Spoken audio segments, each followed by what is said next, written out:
Le journal sur Al24 News, mesdames, messieurs, bonjour. Voici les titres de l'édition. À quelques heures de la nouvelle année, le monde s'apprête à accueillir 2023. Quels seront les enjeux prochains sur la scène mondiale? Éléments de réponse dans notre édition.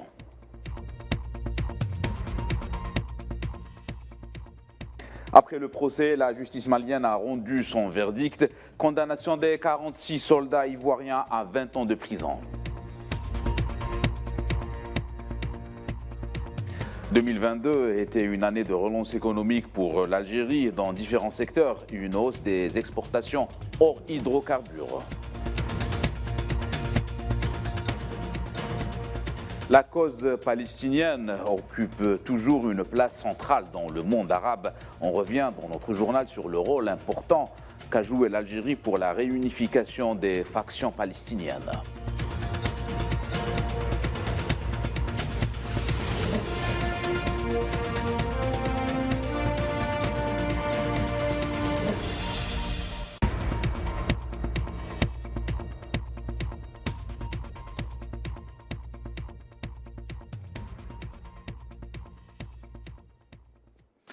Voilà pour les titres. 2022 était une année chargée de bouleversements, qu'ils soient politiques, sécuritaires, géopolitiques, énergétiques, climatiques ou autres.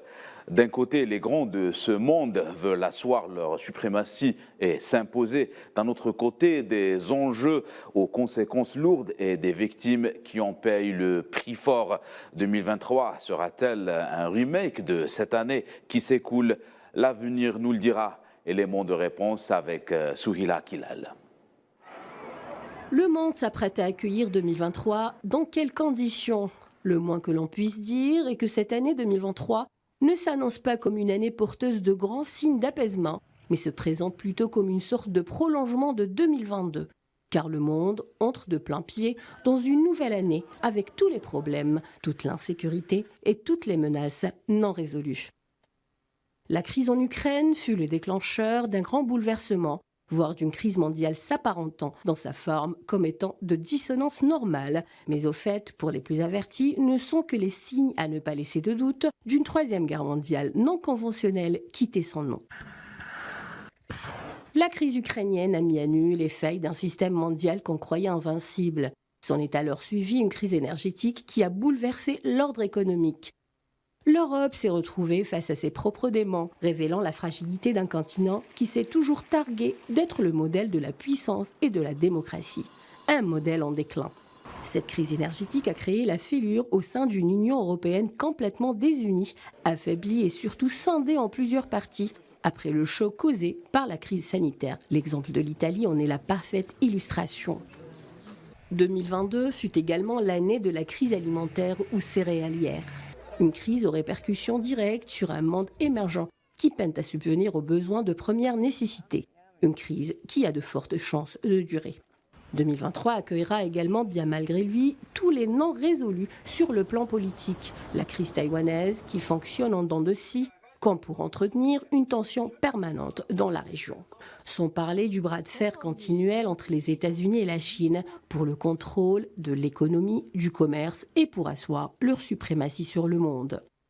Les ondes de répercussion de cette lutte des grands n'ont pas été sans effet sur le reste du monde. Crise en Afrique, bouleversement sécuritaire également sur la région du Sahel, banqueroute au Liban, bref, un monde en pleine effervescence, sans oublier l'éternelle question du bouleversement climatique, qui à elle seule est une histoire aux conséquences dramatiques. Des tempêtes glaciales, aux pluies diluviennes, aux inondations dramatiques, à la sécheresse meurtrière, un véritable spectacle de la colère de Dame Nature et les conséquences de la manipulation irraisonnée que tous les forums du monde n'ont pu résoudre en raison de l'égoïsme de l'homme. Ce 2023 aura hérité d'un lourd fardeau qui soulagera 2022 par faute de n'avoir pas su venir à bout de ces foyers de tension qui ont éclaté du jour au lendemain en apparence, sachant que le plat morbide a été cuisiné dans les coulisses de ceux qui dirigent le sort de ce monde depuis des années. Devons-nous attendre beaucoup de ce 2023 qui, même avant de pointer son nez, semble déjà lourd du poids de 2022? Actualité continentale, les 46 soldats ivoiriens détenus au Mali depuis le mois de juillet dernier ont été condamnés vendredi 30 décembre à 20 ans de réclusion criminelle avant expiration de l'ultimatum fixé au 1er janvier par les chefs de l'État de la CEDEAO pour les libérer. Les soldats prévenus ont été déclarés coupables d'attentats et complots contre le gouvernement et atteinte à la sûreté extérieure de l'État. Afrique toujours, le président de la transition du Burkina Faso, le capitaine Ibrahim Traoré, a gracié vendredi 966 détenus selon le gouvernement du Burkina Faso à l'issue du Conseil des ministres.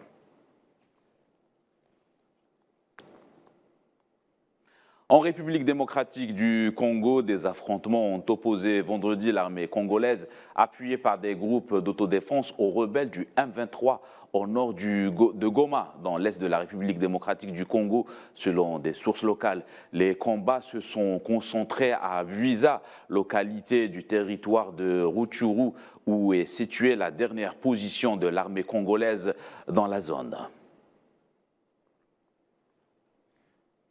Nous vous le disions en titre, en 2023, l'économie algérienne a renoué avec la croissance. L'évolution positive de plusieurs secteurs a permis au pays de concrétiser une relance économique post-Covid remarquable sur un an. Les détails avec Mohamed Ouali Benchaban.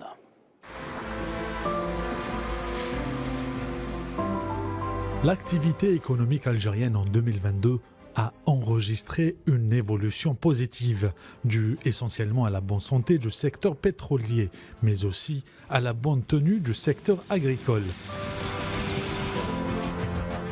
D'autres indicateurs macroéconomiques demeurent réjouissants. Sur un an, d'énormes progrès ont été accomplis avec un retour de la courbe de croissance sur sa trajectoire ascendante.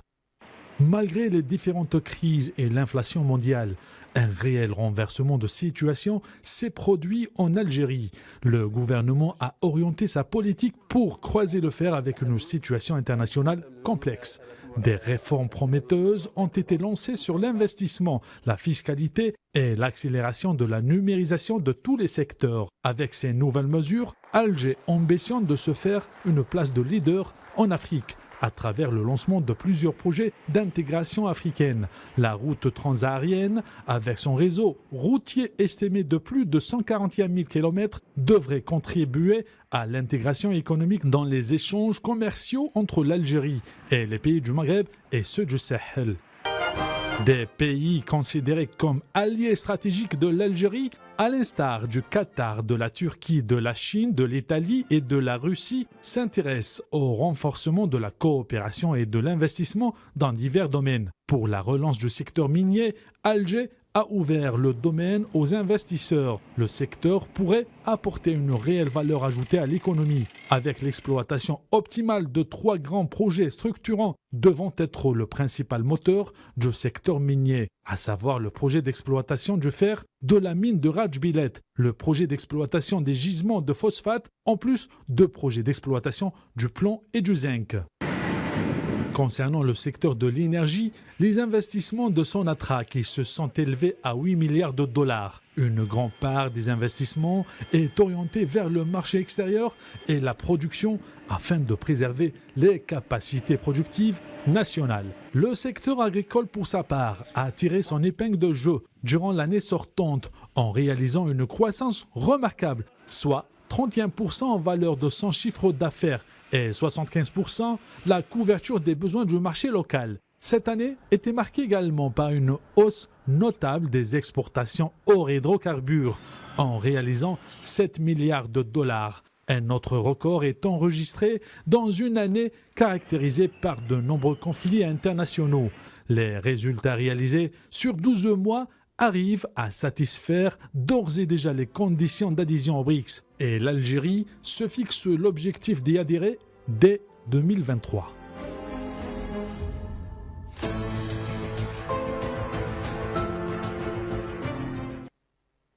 Dans ses premiers vœux télévisés du Nouvel An, le Premier ministre britannique Rishi Sunak évoque l'impact économique profond du conflit russo-ukrainien et affirme que 2023 serait une occasion de montrer le meilleur de la Grande-Bretagne sur la scène mondiale.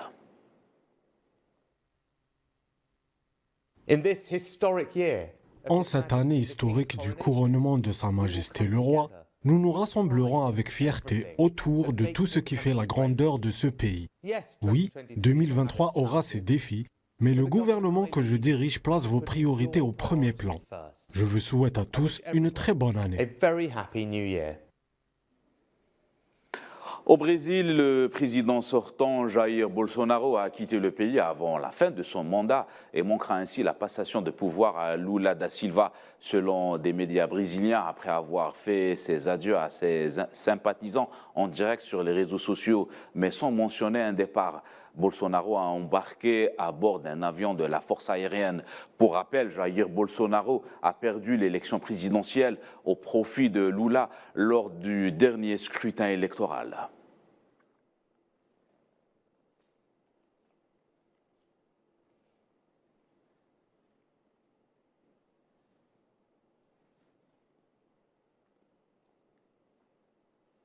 En Bolivie, les habitants de Santa Cruz sont partagés entre l'adhésion et le rejet de la grève déclenchée après que le chef de l'opposition, Luis Fernando Camacho, a été condamné à 4 mois de détention provisoire à la suite de son arrestation pour terrorisme. Certains magasins restent fermés alors que les gens protestent avec des pancartes et des drapeaux boliviens.